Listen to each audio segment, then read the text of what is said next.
네, 안녕하세요. 반갑습니다. 전수민 변호사입니다. 다시 인사드리겠습니다.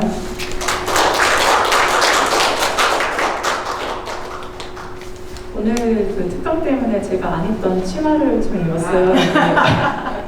원래 바지를 정말 좋아하는데 오늘 장소가 YWCA이고 대선배님들 모시는 자리에서 제가 더욱더 격식을 갖추기 위해서 오늘 치마를 거의 고등학교 졸업 이후에 처음 지금 입고 있습니다. 프로그램으로는 앞서 특강하시는 분들 보니까 정말 유력하시고 각 분야의 전문가분들이 하셨더라고요. 그래서 이 자리에 발제 기회를 주셔서 이장희 사무국장님과 회장님께 감사 말씀 올리겠습니다. 법에 대해서는 그렇게 어려워. 무슨 말인지 모르겠어. 아마 좀 그러실 거예요. 그래서 최대한 남북관계 그리고 통일관계에 있어서 법이 어떻게 우리 생활 안에서 같이 숨쉬고 있는지에 대해서 향후에 남북 경협을 하게 된다면 우리한테 어떤 일상생활이 어떻게 바뀔지에 대해서 좀 말씀을 드리고자 합니다. 전반적으로 한반도 그 프로세스가 과연 지금 문재인 대통령께서 진행을 하는 것인데 과연 처음이었을까? 그러면 역대 정부에서는 어떤 일들이 일어나고 있었나 그런 것들을 좀 소개를 드릴 거고, 그 다음에 가장 중요한 건 도대체 우리에게 북한은 무엇일까? 북한은 무엇이길래 우리가 북한 때문에 이렇게 외화 환율에 휘둘리고 북한 문제 하나로 미국, 러시아, 중국, 일본 국가의 협조를 얻어야 되는 걸까? 아니면 싸워야 되는 걸까? 도대체 북한은 우리에게 뭐지? 국가인가? 국가가 아닌가? 우리한테 어떤 영향이 있을까?를 좀 도대체 어떤 법에 의해서 이 세상 모든 정치 현상은 법에 근거를 하거든요. 어떤 법을 근거로 해서 북한이 우리에게 어떤 존재를 다가오고 바로 이 법 때문에 북한에서 오신 분들, 저는 이제 북한 이탈주민이라는 용어가 공식적인 법적 용어, 97년에 만들어진 법적 용어지만 저는 북향민이라는 용어를 사용을 10년 전부터 하고 있습니다. 그래서 북한이 고향인 사람, 그 단어는 사실 실향민 분들하고 북한에서 오신 분들 저랑 같이 여러 번 회의를 하면서 변호사님, 북한 이탈 용어 너무 싫어요. 이탈은 어떤 무리에서 떨어져 나감이라는 소리잖아요. 그리고 자자가 범죄의 자자거든요. 우리 범죄자로 보고 있는 거예요? 탈북민. 그러면 우리는 북한에서 탈북한 상태로 계속 떠 있는 사람인가요? 단어를 너무 싫어하시더라고요. 우리가 김춘수의 꽃의 정상 얘기합니다. 어떤 사람을 부를 때 그 사람이 내가 이름을 불렀을 때 비로소 나한테 꽃이 됐듯이 북한에서 온 사람들이 진정한 대한민국 국민으로서 그리고 우리가 하나가 되고 원코리아를 꿈꾸기 위해서는 북한 이탈 주민을 우리가 원하는 방식으로 불러야 할까? 이름이 불려지는, 이름이 내 이름으로 우리가 개념 신청도 가장 넘어가서 하잖아요. 그런 식으로 그분들도 본인들의 이름이 마음에 안 들면 당연히 바꿀 수 있는 거잖아요.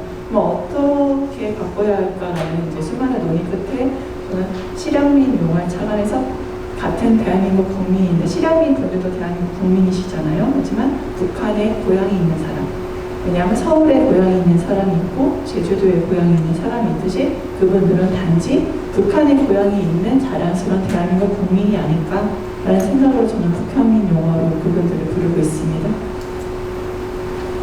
그래서 그럼 그 북향민 분들이 도대체 법적으로 어떤 근거로 우리에게 대한민국 국민으로 바로 같이 하나가 될 수 있는 건지, 어떤 법을 근거로 하고 있는 건지 그런 법에 대해서도 물어보고, 북한에서 왔다는 이유만으로 북한의 가족과 연락을 했다는 이유만으로 국가보안법에 위반이 되고 많은 고통을 받는 분들이 있으세요.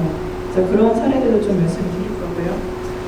그러면 오늘 주제가 제가 받은 주제가 남북 경협이다 보니 지금 북중 관계가 어떠하고 우리는 남북 경협을 도대체 왜 해야 되는 걸까? 우리가 안 하면 할 것이 없나? 중국은 북한과의 어떠한 경제협력을 하고 있을까? 향후 우리가 나아가야 될 방향은 무엇일까? 이런 논의들을 같이 해보도록 합니다.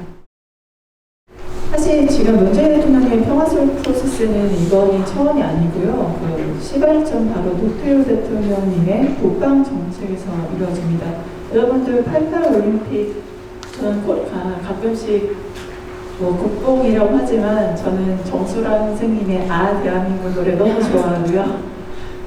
네, 그리고 코리아나 지금 서울에 계신데 분들의 손에 손잡고, 사실 이 손에 손잡고 노래가요, 그 올림픽의 역대 그 노래가 정말 많은데 역대 10위 안에 드는 명곡입니다. 전 세계에서 인정한 노래거든요. 그래서 그 88 올림픽이 어떤 의미가 있냐면, 붉은색 소년을 주로 생각하실 텐데, 그 동양과 서양의 화합, 그 이데올로기, 냉전 시대에 바로 이데올로기의 화합의 현장이 있었던 그런 그 뜨거운 현장이 바로 88 올림픽이었거든요. 그래서 전 세계에서 굉장히 많이 극찬을 했었죠. 그리고 대한민국의 발전된 모습을 보일 수 있는 계기였고, 손에 손잡고라던가 그런 명곡을 저희 전 세계도 알릴 수도 있었고요. 올림픽으로 인해서 남아 전체 코리아에 대한 인식이 많이 개선이 됩니다. 그 전까지는 그냥 한국 전쟁의 나라, 못 사는 나라, 미국 사람들한테 그 당시에 물어보시면 코리아가 어디 있냐라고 물었을 때 어디 있는지 다들 알지도 못하네. 그때부터 한국을 알리기 시작한 거죠. 바로 노태우 대통령께서 북방 정책을 펼치셨고, 이 88 올림픽을 계기로 첫 번째 헝가리와 수교를 합니다.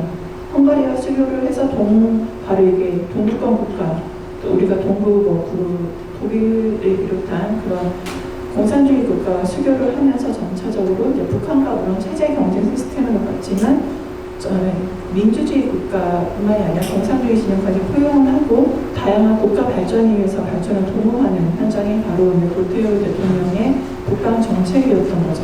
이걸 시발점으로 시작이 됩니다.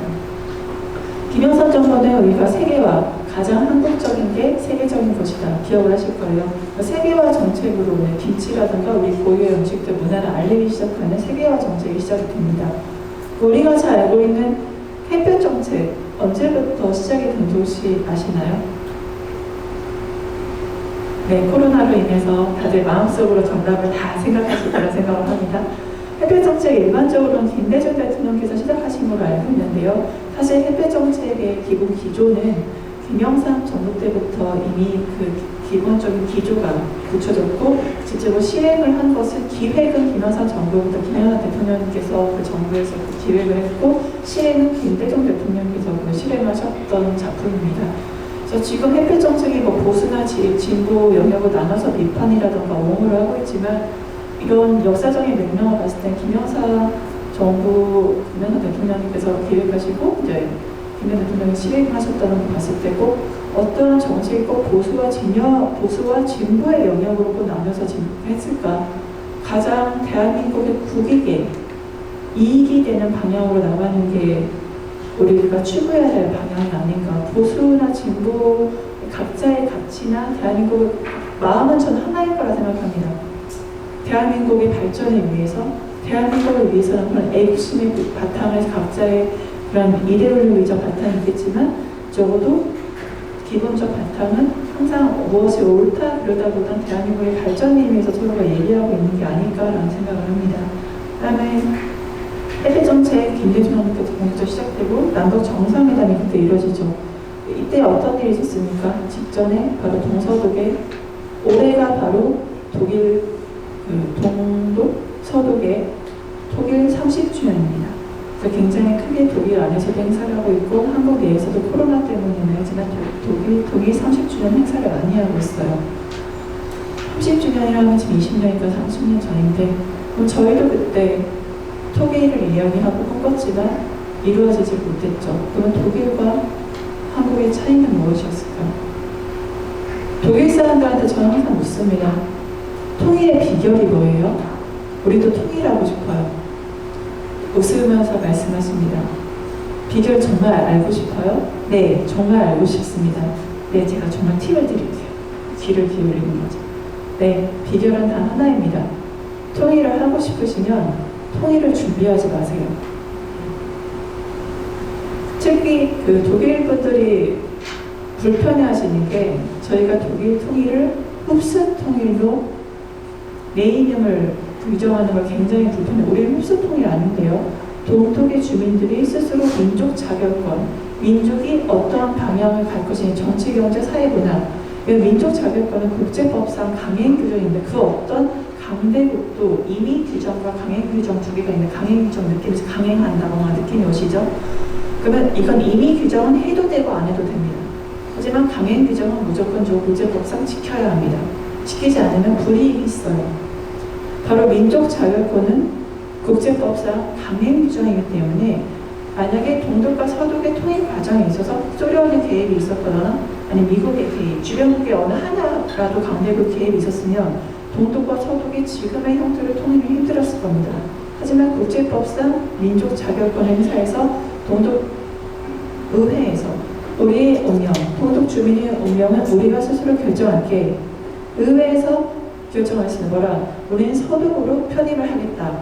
서독의 주로서 연방주로서 편입을 하겠다라고 동독의 주민 스스로가 동독 주민들의 운명을 결정했기 때문에 민족 자결권을 행사했기 때문에 온전한 동독과 서독의 민족끼리의 통일이 이루어질 수 있었습니다. 그래서 우리한테 어떤 통일의 순간이 오게 된다.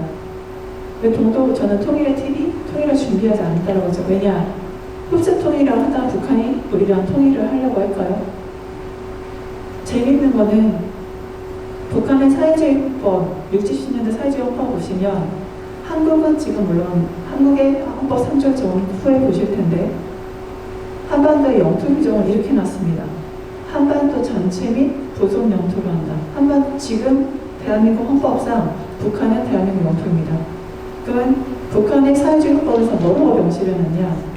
우리의 조선민주주의인민공화국의 수도는 서울로 한다. 바로 체제 경쟁의 산물입니다. 언젠가는 우리가 수도를 서울로 할 거기 때문에 수도가 서울이기 때문에 우리가 남조선을 통일을 흡수해서 통일을 할 거라는 체제 경쟁. 적어도 6.25 전쟁 이후에는 중공업이라던가 그런 기반이 남한이 정말 촉토화가 됐죠. 북한은 훨씬 자신감이 있었고 하지만 60년, 70년 지나면서 남한이 경제 성장을 이뤄내게 됩니다. 그래서 북한은 헌법을 바꾸죠.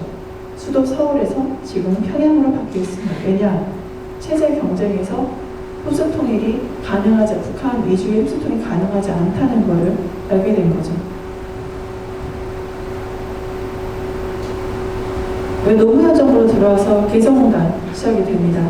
이때 첫 번째 생산품이 뭔지 혹시 아시나요? 혹시 가지고 계신 분이 있을 수도 있었지. 저는 꼭 가지고 계시라고 말씀을 드리겠습니다. 나중에 꼭 손자 때까지 가시면 저는 분명히 가격이 많이 오를 걸 확신하는데 통일 냄비입니다. 1호 생산품입니다. 그리고 같이 자동차도 합작 사업으로 만들었죠. 통일 냄비가 지금 가지고 있는 게 제가 알기로 많이 없어서 가지고 계시면 굉장히 나중에 희소 가치가 있지 않나요? 꼭 가지고 계십시오. 가지고 계시면 절대 팔지 마시고요. 유혹이 많이 있으실 겁니다. 그리고 2년간 전후 때는 이렇게 노선을 바꿔서 노무현 정부 때 직접적으로 남과 북이 우리는 한민족임으로 같이 뭘 해보자. 라고 해서 이때 바로 노무현 정부 때 들어가서 개성공단이 가능한 개성공단만 있었던 게 아닙니다. 개성공단과 금강산 교류가 있으면서 특징이 뭐냐? 우리가 알고 있는 그 외의 것이 있습니다. 그때 혹시 기억하실지 모르겠지만 요즘 여러분 많이 보세요. 길거리에 창고 정리, 등산복 많이 팔죠. 이게 어디서 왔을까요? 그리고 여기 계신 선배님들 기억하실 텐데 어느 순간 갑자기 마늘이 싸진 적이 있었습니다. 10년, 15년 전에. 이때 왜 그랬냐? 제주도에서 우선 개성공단 금강산 하면서 개성공단 사람들이 우리 좀 주변 사람들 우리 좀 먹고 살 수 있게 해달라. 좀 도와줘. 그러니까 그러면 우리가 제주도산 마늘 좀 갖다 줄게 되니 재배해라. 간 거죠. 그런데 제주도 농가에서 마늘 엄청나게 많이 재배를 합니다. 제주도 농가 수익도 올리고 그대로 옆에다 심었죠. 개성공단 옆에 농가들이 그런 식으로 남한에서 들어온 물품들을 심고 재배하기 시작합니다.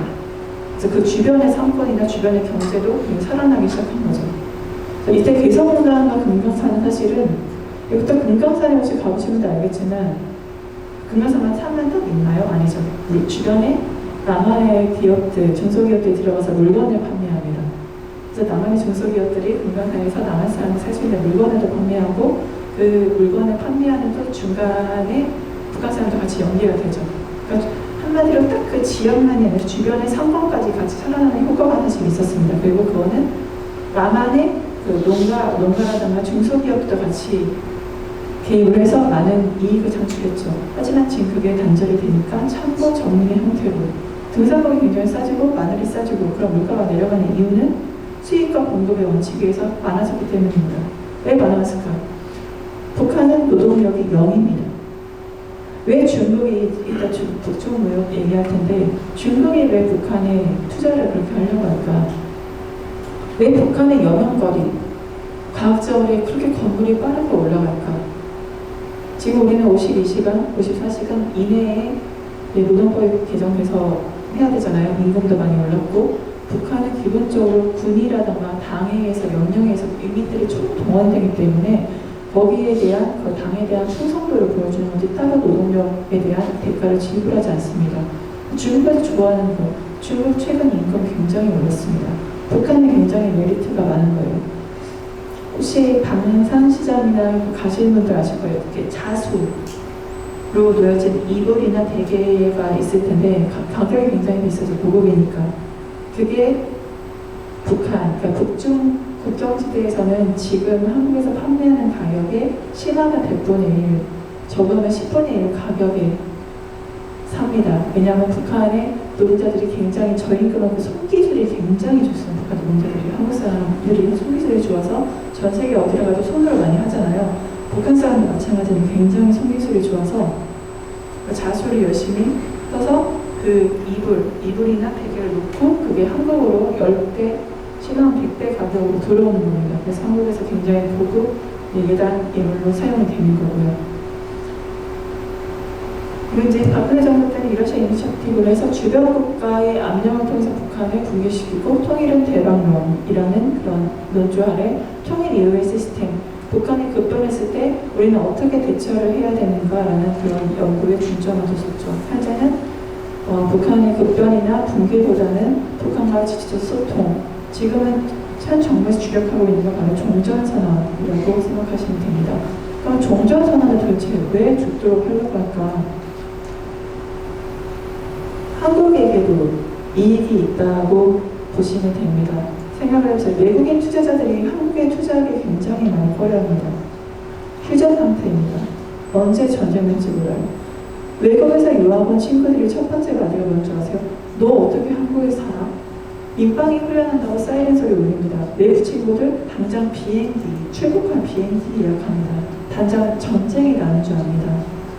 언제 전쟁이 터질지 모르고 언제 무슨 일이 터질지 모르는데 이런 한국에 투자를 하면 투자에 대한 이익을 얼마나 얻을 수 있을까요?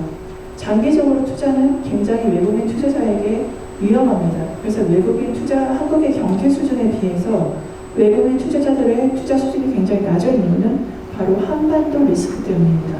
언제 전쟁이 일어날지 모르는 한반도 리스크. 그래서 그런 것들을 갖고 좀 투자를 하고 한반도 경제 성장을 위해서 지금 종전선언을 여기서 추진을 하고 있는 것으로 보입니다. 한반도가 사실 많이 급변했습니다. 2017년만 해도 누구의 빨간 버튼이 더 크냐? 김정은의 빨간 버튼 누를까? 미국 트럼프 대통령이 누를까? 선제 공격서가 나왔습니다. 북한은 굉장히 깡패 국가이고 악의 추이고 문제 있는 국가이기 때문에 우리 미국이 한미연합군이 북한을 선제 공격해야 된다라는 그런 기류가 대부분 많이 흘렀죠. 이거 전쟁이 바로 터질 것 같았고 저에게도 친구들이 연락 와서 빨리 출국하라고 제안이 많이 들어왔습니다. 그런데 2018년 어떻게 됩니까? 갑자기 10년사, 김정은 위원장의 10년사를 계기로 급변합니다. 남조선과 대화의 용의가 있다. 바로 평창올림픽에 삼지연 다녀오고 같이 남북 하키 선수단의 하키 응원단과 선수단 하나 원코리아로 해서 같이 선수 응원을 하죠.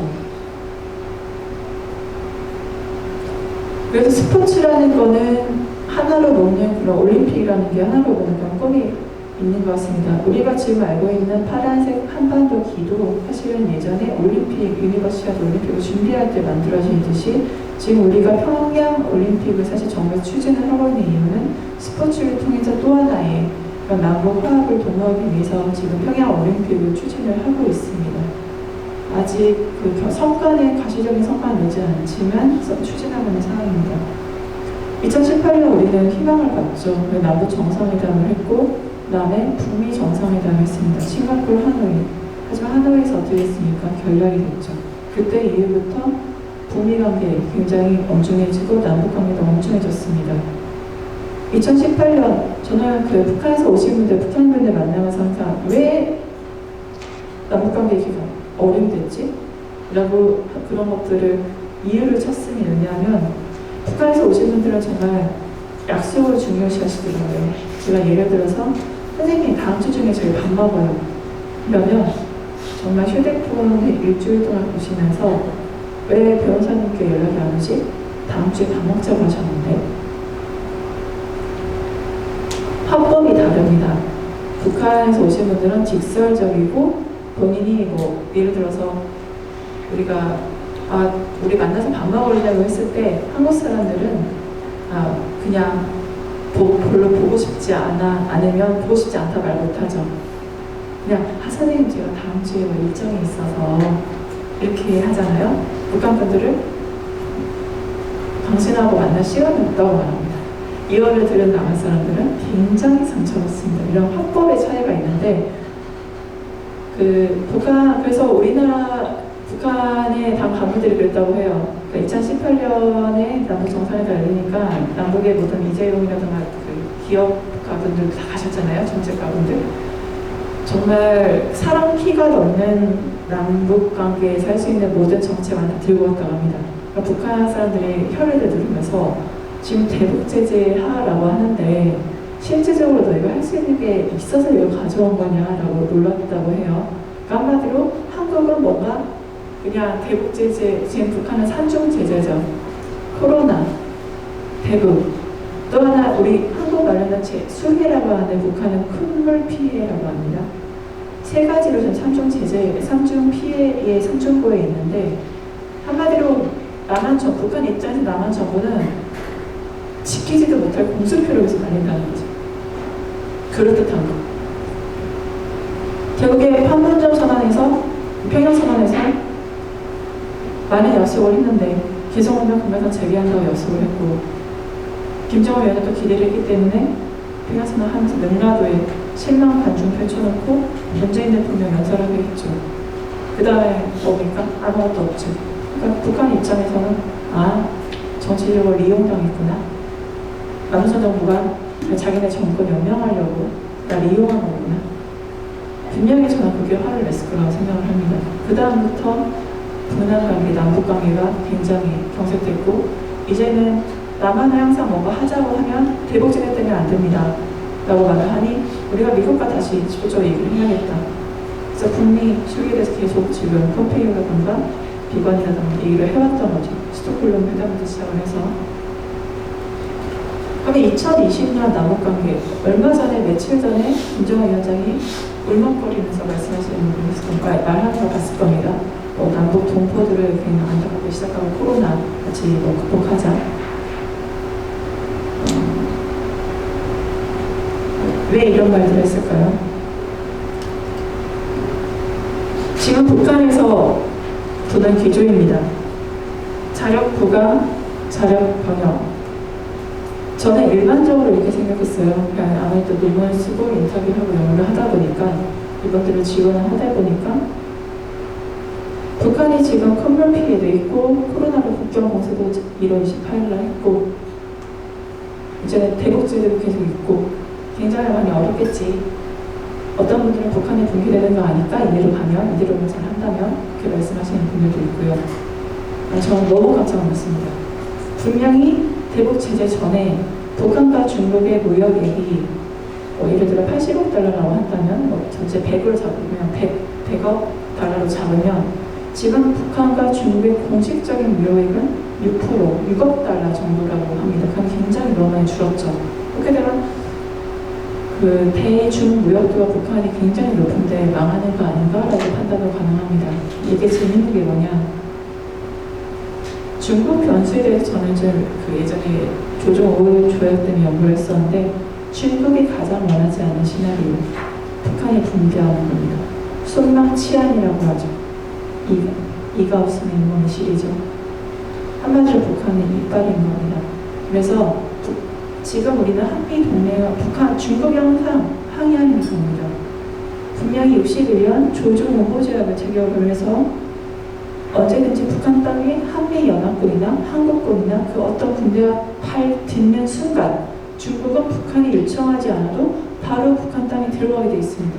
중국의 CCTV에서는 관영 매체인 CCTV에서 이 조약이 61년 조중우 호조약이 아직도 유효하다라고 분명히 말까지 했죠. 한국은 한미 상호방위 조약이 있습니다. 근데 북한과 중국처럼 자동 개입 조항이 없어요. 미국 의회에서 판단을 해야 됩니다. 훨씬 더 강력한 조약이죠. 자, 중국은 기본적으로 한반도에 지금 남한 정부가 한미 동맹에 기조하고 매년 을지훈련이라든가 충무훈련 이렇게 한미 연합사 훈련을 진행을 하는데 굉장히 위협적이고 문제가 있다고 보는 거죠. 왜냐? 중국과 북한도 어떤 군사 동맹을 체결했지만 중국 정부의 공식적인 입장은 우리는 너희들처럼 한국과 미국처럼 훈련하지 않아. 우리 보고 현대인이라고 얘기하지만 그 정도 아니야. 우리 경제적으로 도와주는 것 뿐이야. 라고 얘기를 하죠.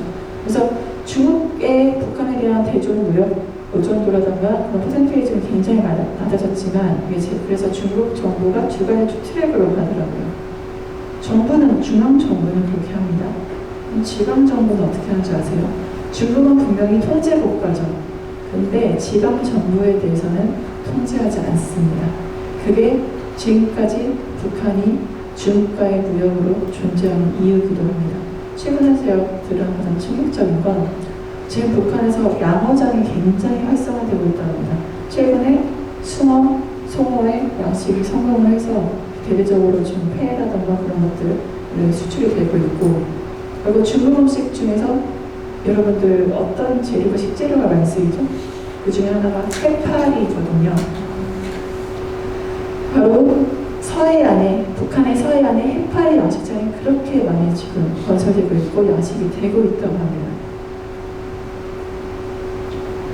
중국의 지방정부, 개인 투자자들은 혹시 최근에 강철기 2를 보신 분들은 이해하실 텐데요. 2 보신 분들 있으시죠? 거기에 좀 실제로 있는 일이랍니다. 중국의 중앙정부는 그렇지 않은데 지방정부나 아니면 일본이나 이제 개인적으로 북한과 거래하는, 북한이 워낙 노동력이 거의 없다시피 굉장히 단가가 싸잖아요. 거래하는 것들 특징이 대북제재에서 벌크 캐시니까 달러를 대량 지급할 수 없어요. 대북제재. 그러면은 계좌이체를 송금해서 못하겠죠. 왜냐? 그걸 하는 순간 북한에는 3종 대북제재가 있는데 한국의 오이사 조치, 유엔 대북제재, 미국 단독제재가 있어요. 미국 단독제재가 세컨더리 보이콧이 들어가 있거든요. 그러니까 만약에 송금을 북한에 한다. 세컨더리 보이콧에 걸려서 미국과의 무역 거래에 굉장한 불이익이 있습니다. 한국의 미국의 무역 오염도가 굉장하기 때문에, 그렇기 때문에 지금 대북제재를 굉장히 조심하고 있는 거거든요. 그래서 이런 우회적인 방법 어떻게 하냐? 계좌이체 안 하면 되죠. 계좌이체 안 할 때 어떻게 합니까? 현금으로 갖다 주잖아요. 북한에 어떻게 현금으로 갖다 주니까? 강철배치 보신 분들은 배 타고 랩으로 돈을 꽁꽁 달러를 싸서 장관항에서 달러가 운영되니까요. 그대로 거꾸로 갖다 줍니다. 그런 방법으로 지금 달러가 가고, 북한이 그래서 여명거리, 과학자거리, 평양 개발, 지금 평양종합병원 건설되고 있죠. 이 자금들이 도대체 어디서 왔다고 생각하십니까? 국경 봉사가 됐는데도, 대북 제재가 진행되고 있는데도, 큰 물 피해가 있음에도 불구하고 이 건물들이 도대체 어떻게 올라갈까요? 노동력은 0이고 중국으로부터 들어온 돈, 물론 평양종합병원을 건설하러 들어온 돈은 아니죠. 양어장, 해파리 양식해서 오랜 돈에, 그 돈의 일부를 그런 식으로 건설 비용으로 사용해서 평양은 그렇게 발전하고 있고 북한은 여전히 발전하고 있습니다. 한국의 식량 자급률이 몇 %인지 혹시 아십니까? 네, 20%대입니다. 북한의 식량 자급률은 몇 %인지 아십니까? 70%대입니다. 만약에 한국 같은 경우는요, 외국에서 식량 밀이나 쌀 수입하는 국가가 갑자기 단가를 2배로 올린다거나 안 해 하면 저희 지금 바로 마트로 달려가겠네요. 사재기 해야 되거든요. 그런 면에서 북한이 훨씬 안정적입니다. 왜냐하면 내부의 자금률을 굉장히 많이 높여놨습니다. 북한, 예전에 북한 사람이 성능 너무 안 좋고 간싸한데 요즘 북한 담배나 술을 접하시는 분들 말씀 들어보면은 웬만한 한국 담배보다 훨씬 낫다고 합니다. 기술력도 굉장히 많이 올라왔습니다. 이런 중국의 지방정부나 개인 투자자들, 일본의 개인 투자자들을 위한 돈에 의해서요. 결국엔 우리는 지금 난도 교육 아무것도 안 하고 있죠. 주변 국가들 열심히 하고 있고 많은 이익을 보고 있습니다. 그래서 이 세 번째 사진이 바로 평양종합병원, 바로 건설 이 사진인 거죠. 생각해보세요. 병원에 뭐 들어갑니까? 혹시 콘크리트로 건물만 세우면 되나요? 책상 들어가죠. 의자 들어가죠. 제일 비싼 게 뭡니까? 의료기기죠. 의료기기가 어디서 올까요? 참고로 우리가 남북 교류협력 못하는 이유 중에 하나가 바로 단적인 예를 들어드릴게요. 평창 올림픽 때 그 통일부 당시 장관이었던 조남근 장관에게 VIP가 우리 삼지연 악단 너무나 공연 예뻐. 우리 영상 녹화한 거 좀 주자. 그런 게 안 됩니다. 대북 제재 항목에 걸립니다. USB에 담아주자고 합니다. USB도 대북 제재 품목에 해당될 정도로 대북 제재 품목은 UN에서 UN 대북 제재는 뭐 A, D, F 이런 간격이라면 미국의 북한에 대한 대북 제재는 A, B, C, D, E, F, G입니다. 촘촘해서 틈이 없습니다. 북한에 뭐 하나 들어갈 수 없습니다.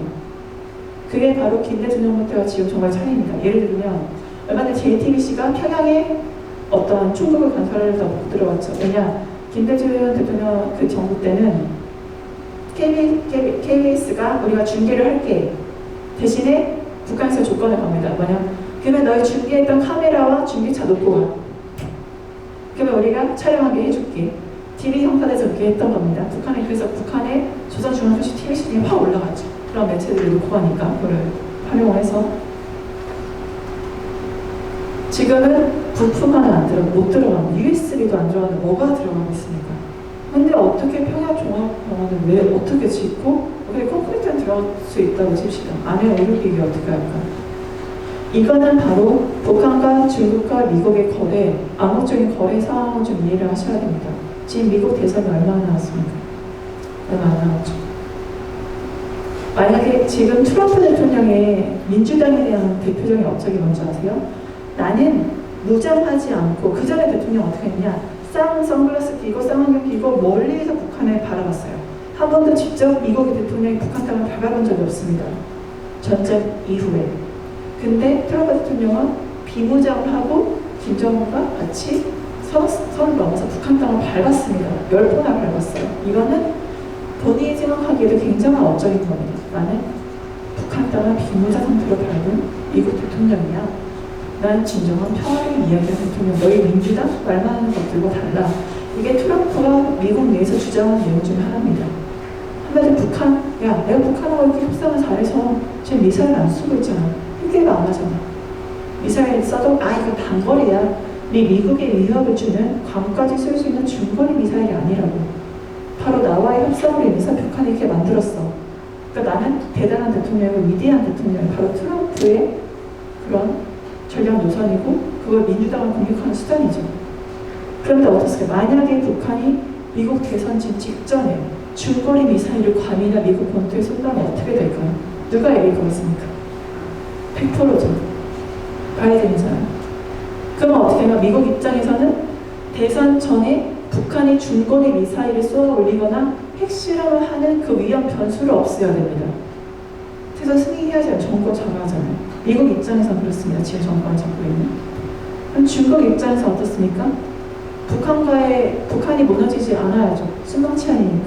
그래야 지금 한미동맹을 맺고 자기 사드 문제로 지금 한한령이고 아예까지 안 풀렸는데 한미동맹을 남한이 흡수통일해서 북쪽 접경지대까지 올라온다. 이거는 중국 입장에서 정말 끔찍한 일입니다.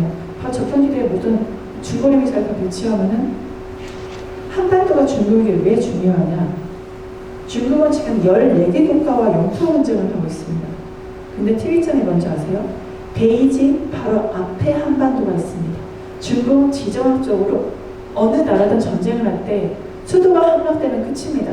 베이징 바로 앞에 한반도가 있기 때문에 한반도에 중국을 반대하는, 중국을 공격하는 정부나 국가가 생긴다면 중국의 베이징 수도 함락은 실현 문제입니다. 한마디로 중국은 자국의 안보 수호를 위해, 자국의 영토를 지키기 위해서도 한반도, 특히 북한을 지켜야 되는, 목숨 걸고 지켜야 되는 중국의 핵심 이익입니다. 바로.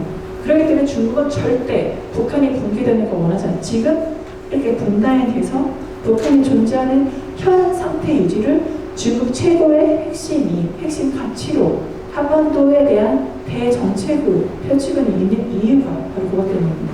지금 다시 돌아와서 미국은 대선 전에 북한 리스크를 막아야 합니다. 핵 개발을 하는 미사일 쏘아를 막아내고, 중국은 내가 그걸 해줄 수 있다고 합니다. 그러면서 북한을 붕괴하면 안 되니까 북한에 대한 지원을 계속 해야 됩니다. 결국에는 미국과 중국의 이해관계가 맞아집니다.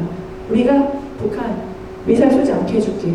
대신에 우리가 북한에 병원 건설에 필요한 의료기기라든가 지원하는 거 너희 미국이 대북제재를 수단으로 보이도록 하지 마. 조용히 안정적으로 있으면 돼. 대신 내가 북한 컨트롤해줄게. 이거는 북한과 미국의 거래, 아니 미국과 중국의 거래가 있을 때 충분히 가능합니다. 평양 종합병원 건설하고 분명히 의료기기 다 들어갈 겁니다. 미국의 암묵적 동의하에 대북제재에 걸리는 물품임에도 불구하고 바로 이런 국제적인 전제 하에서 이런 것들이 흘러가는 겁니다. 결국에 최대 피해자는 바로 우리입니다. 중국과 북한 바로 거래하고 미국 거래하잖아요. 우리는 지금 어떻게 됐습니까? 철저히 배제됐습니다. 남북 교류 협력 할 여지가 없습니다. 지금까지 남북 경협 사업은 전체 세 가지로 요약될 수 있습니다. 금강산, 그리고 남북 철도, 그다음에 개성공단 사업으로 보시면 됩니다. 98년부터 시작이 됐고 현재는 전부 다 멈춰있는 경협 사업으로 보시면 됩니다. 그 말씀드리려 했던 걸 말씀드립니다. 우리에게 북한은 도대체 무엇인가? 바로 헌법 3조에서 모든 것이 발생합니다. 3조 4조인데요. 헌법 3조는 결론부터 말씀드리자면 바로 국가보안법의 존재 근거 조항입니다. 이 헌법 3조가 있기 때문에 지금 국가보안법이 존재하는 겁니다. 그럼 헌법 4조는 무엇인가요? 헌법 4조는 헌법 3조보다 나중에 만들어졌습니다. 그리고 평화통일 조항이라고 합니다. 헌법 3조는 영토조항이라고 흔히 말하고요. 헌법 4조는 평화통일 조항이라고 하는데 바로 헌법 3조에 의해서 북한의 반국가단체를 규정하는 국가보안법의 존재를 하는 거고, 헌법 4조에 의해서 북한은 화해협력의 동반자를 보는 남북교류협력법에 근거하는 겁니다. 하나로 부딪힐 수 있는 두 개의 법이 존재하는 근거가 바로 헌법 3조와 4조 때문입니다. 그건 언제 북한은 반국가단체고 언제 북한은 화해협력의 동반자인가요? 라고 했을 때는 우선 헌법 3조를 보시면 한반도는 보선 영토로 한다. 헌법 3조 때문에 우리는 북한을 국가로 인정하고 있지 않습니다. 국제법상 국가 승인이라고 하는데요. 우리는 북한을 국가로 인정하지 않아 라고 하면 북한이 국가로 이 북한과 남한 사이에서는 국가로 인정되지 않은 걸 국제법상 국가 승인이라고 합니다. 미국도 북한을 국가로 승인하지 않았고 그 수교를 맺고 있지 않은 건데, 중국이나 러시아 같은 국가는 이미 북한과 수교를 맺고 있죠. 북한은 하나의 국가로 인정하고 있습니다. 헌법 4조 평화통일 조항입니다. 남북교류협력이죠. 그래서 우리는 항상 얘기를 할 때 한반도 문제의 주체, 통일의 주체는 당연히 우리야. 첫 번째, 우리는 한민족이거든. 두 번째, 우리는 헌법 3조가 있어. 봐봐, 우리 영토조항이 한반도 전체래. 우리끼리는 얘기합니다. 국제사회 한번 나가보시죠. 자, 중국이랑 러시아 다 앉아있습니다. 우리 헌법 3조에 의해서 북한은 우리 겁니다. 우리 영토입니다. 중국이랑 러시아는 뭐라고 대답을 할까요? 헌법은 국제법이 아닙니다. 한국만의 국내법입니다.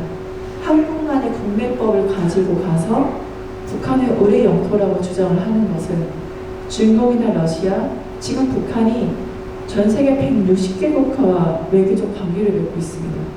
그 160개국가가 북한을 우리 영토, 북한은 국가가 아니야, 북한 땅은 우리 거야 라고 얘기하는 한국의 주장을 온전히 들어줄 수 있을까? 그럼 만약에 동독과 서독의 어떠한 통일의 순간이 온 것처럼 우리한테 그런 순간이 왔을 때 과연 한국을 통일 문제의 주체로서 국제사회가 국제법적으로 인정을 해줄 수 있을까? 이거에 대해서는 저는 좀 회의적입니다. 그렇기 때문에 저는 첫 번째로 북한에서 온 북한민들에 대해서 저는 정말 잘해줘야 한다고 생각합니다. 왜냐하면 서독은 동독에 대해서 프리카운치라는 제도가 있어요. 뭐냐? 자유를 산다는 소리입니다. 어떤 자유를 사냐? 동독에도 정치범 수용소가 있었습니다. 서독이 어떻게 했냐면요. 동독에 있는 정치범 수용소에 수용된 사람을 동독도 북한처럼 돈이 많이 없으니까 돈으로 그들을 서독으로 데려왔습니다. 한 명도 완화해서. 그걸 자유를 산다 프리카운치 제도라고 하거든요. 그럼 그 사람들은 정치범 수용소에 갇혀있던 나를 서독 정부가 나를 구해줬어. 인식이 좋을 수밖에 없죠. 그리고 동독과 서독은 한국과 다르게 내전이 없었습니다. 우리는 가장 큰 동독과 서독의 동독 통일과 우리의 가장 큰 차이는 바로 내전입니다. 내전. 그래서 바로 이 공식을 대입할 수가 없습니다. 이 내전 때문에 한국의 모든 이데올로기라든가 남남 대립이 시작이 되는 거거든요. 6.25 전쟁 때문에. 결국엔 북한 주민 스스로 민족 자결권을 행사하는 순간이 왔을 때 저는 북한에 있는 가족들이 남한의 미군 가족한테 물어보지 않을까요? 남조선 가니까 어때? 잘해줘? 아니 여기서 나 오니까 나 북한에서 왔다고 무시하고 정착도 너무 힘들고 무슨 말도 잘 못 알아듣겠고 너무 힘들어. 오지 마. 그럼 가족들이 동독과 같은 그런 결정적인 스스로의 운명을 결정하는 민족 자결권 행사의 순간이 왔을 때 남조선과 무조건 통합하겠습니다. 그렇게 결정할까요? 오히려 정신적으로 솔직히 말씀드리자면 중국이 북한이 무너지지 않게 바로 많은 지원을 하고 있잖아요. 그래서 북한에 오실 분들이나 협상회의를 나가셨던 분들 만나보면 남조선을 너무나 통이 작다고 합니다. 그래서 한마디로 돈 많은 형이 아우로 도와줄 수도 있는 거죠. 왜 이렇게 남조선 당국은 뭔가를 주면은 A를 주면 A 다시를 줘라 라고 늘 딜을 한다. 하지만 중국은 우리한테 줄 때 A를 주면 오케이 이걸 그 인민들 생활 잘 영위하라고 그렇게 말한다고 해요. 그러니까 우리는 뭘 줄 때마다 조건부라고 그냥 주지 않는다는 거죠. 그럼 북한 주민의 생각에 중국 사람들이 우리를 먹이 살리고 우리를 죽장에 살리고 있구나 그런 인식이 있다면 나중에 어떤 통일의 순간이 왔을 때 과연 중국을 선택할까요? 저희를 선택할까요? 단적인 예로 북한에서 오신 분들 상당수가 말투가 다들 이상하면 한국 사람들 관심 많잖아요. 묻습니다. 어디서 오셨어요? 대부분 조선족이라고 얘기하십니다. 북한에서 왔다고 하면 더 많이 무시합니다. 조선족이라면 내 뒤에는 중국이 있으니까 나 무시하지 않겠지. 심지어 여기 남한에 있는데 본인의 신분은 조선족이라고 얘기하시는 분들이 나중에 민족 자유권 행사하는 순간에 오면은 본인이 중국으로 가길 원할까요? 남한으로 가길 원할까요? 저희가 북한에서 오신 분들에 대해서 어떻게 대우를 해야 되고 어떻게 하나가 돼야 될지를 생각하는 어떤 계기가 좀 꼭 필요하다고 생각합니다. 진정한 통일을 생각하고 싶으면. 그래서 북한이 국가냐라고 했을 때 국제법상은 그 사회시간에 배우셨죠. 국민, 영토, 주권 그리고 외교적 관계인데 국민, 영토, 주권 했을 때 북한에는 국민들이 2,500만 있고요. 영토, 383 이북이 있고 주권, 다른 나라와 외교적 관계를 맺을 수 있는 주권이 있습니다. 국제법상 북한은 우리가 부정을 하려 해도 국가입니다. 그러면 한국에서는 북한의 지위, 헌법 3, 4조가 충분해 보이잖아요. 헌법 3조, 국가보안법은 북한의 반국가단체를 규정하고 있죠. 4조에서 화해협력의 동반자로 보고 있습니다. 그럼 도대체 북한을 어떻게 봐야 될까? 다릅니다. 북한이 핵실험을 하거나 미사일을 쏘아올릴 때는 남한의 체제를 위협하는 반국가단체로 규정할 수도 있고 지금과 같은 화해협력, 같이 남북 교류협력을 하고 뭔가 같이 축전이 오고 가고 대화를 하는 시기에는 화해협력의 동반자로서 평화통일을 지향하는 하나의 동반자로 이야기할 수 있다. 그래서 이거를 바로 남한과 북한은 서로 국가가 아니라는 게 바로 남북한 특수관계, 국가를 보지 않는 그 특수관계론이라고 하고요.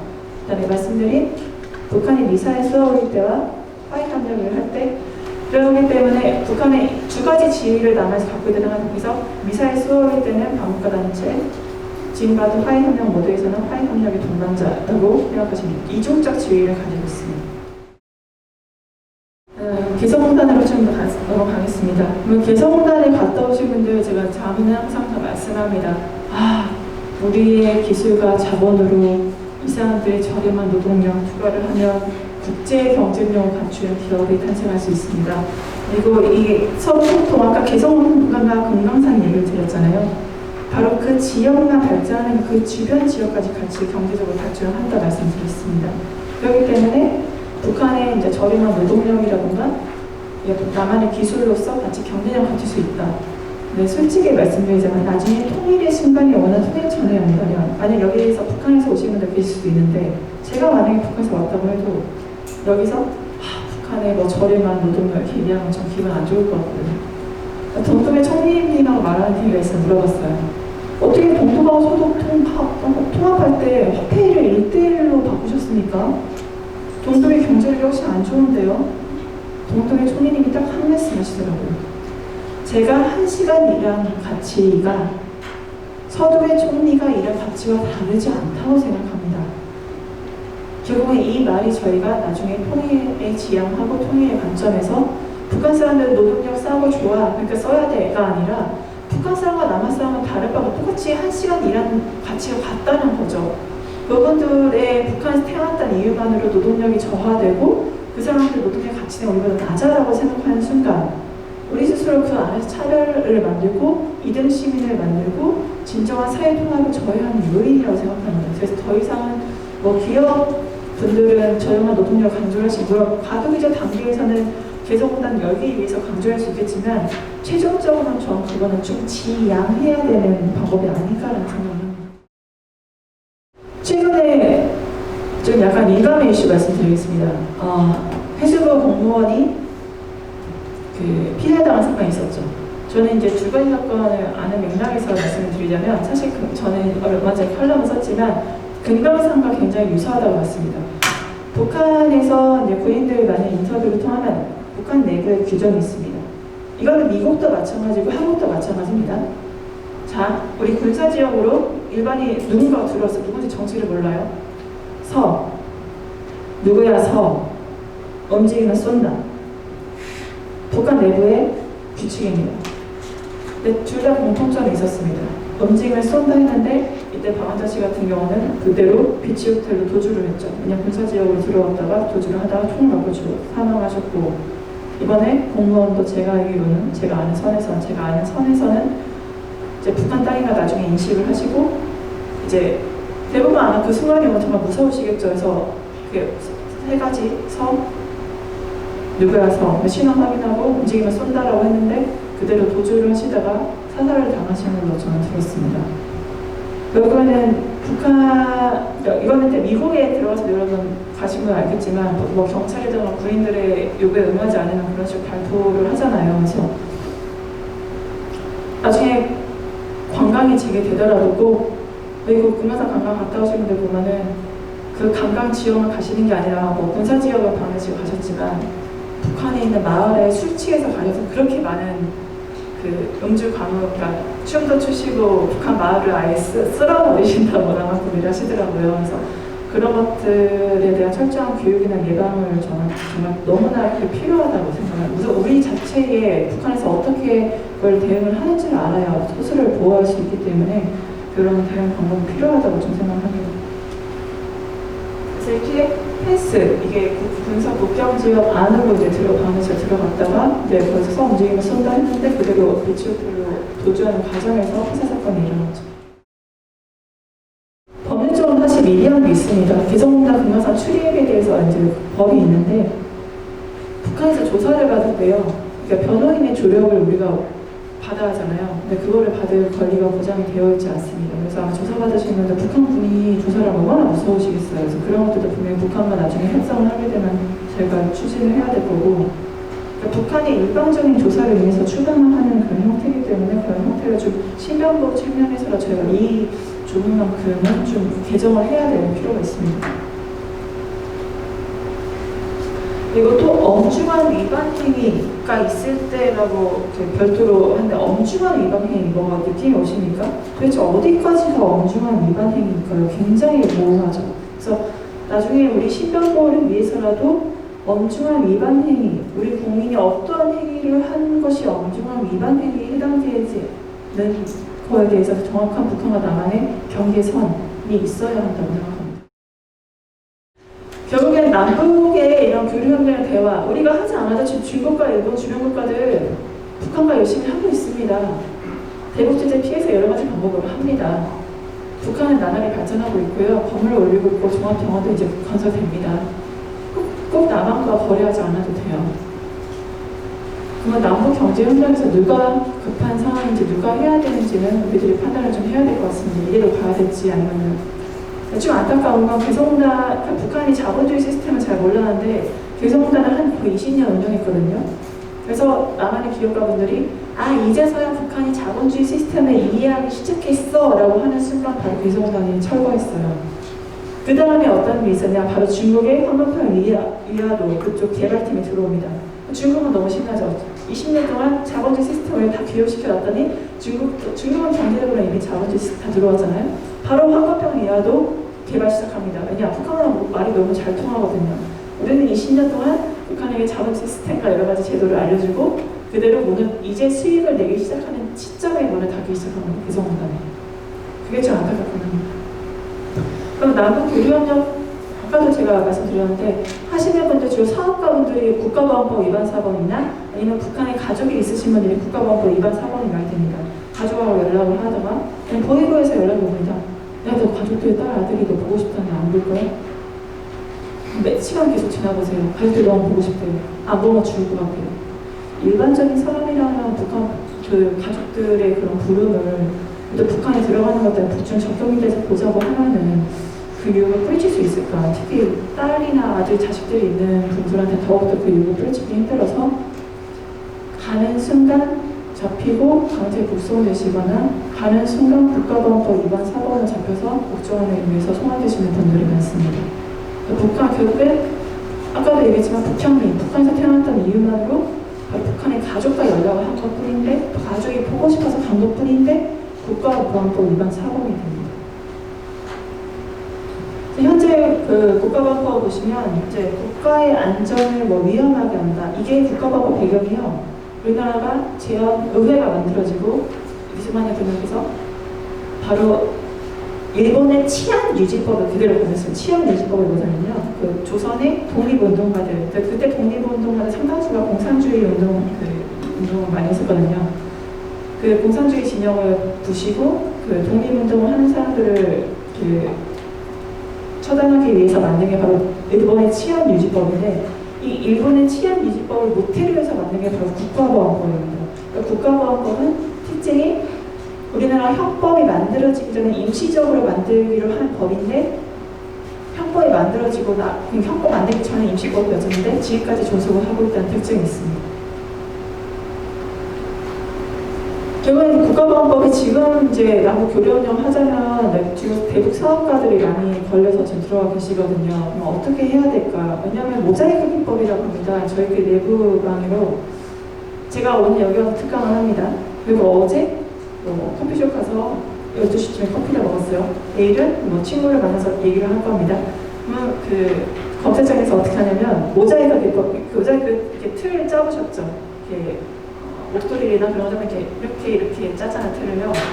한마디로 제가 오늘 특강한 것과 내일 친구를 만날 것과 어제 커피를 먹은 게 보시면 아무런 관계가 없잖아요. 근데 아무런 관계가 없는 사건들을 짜맞춥니다. 전체 그림은 이미 정해져 있습니다. 국가보안법 위반 사건. 너는 북한을 찬양 공유했어. 북한 사람들을 만났어. 그러니까 너는 처벌을 받아야 돼. 라고 이미 결론을 정해놓고 모자이크 기법을 짜 맞춥니다. 그래서 수많은 사람들이 국가보안법 위반 사건으로 잡혀갔었죠. 평균 100명 정도 잡혀가다가 현 정부에서 지금 5명 정도 지금 기소가 된 것으로 알고 있습니다. 그 국가보안법 그 존재 이유가 바로 북한 형법이나 노동당 규약에서 온 사회를 사회주의화 시킨다. 이것 때문에 야 북한은 대남 적화 노선을 펼치고 있어. 그러니까 북한이 역시나 반국가 단체야. 북한의 우리한테 역시나 주적이야. 라는 근거인데 이 근거가 그 노동당 규약, 조선 노동당 규약이나 형법이 다 개정되어서 국가방어법의 전체 이유가 약해지고 있죠. 그리고 남북 교류협력에서 여기서 보시면 이제 어떤 위태롭게 활동을 하면서 구성원이나 지령을 받은 자와 연락을 한 적입니다. 생각해보세요. 남한은 중앙정부가 있고 지자체도 있지만 NGO, 민간단체가 많습니다. 북한은 어떻습니까? 당국에서 모든 기업수라든가 관리를 총관리합니다.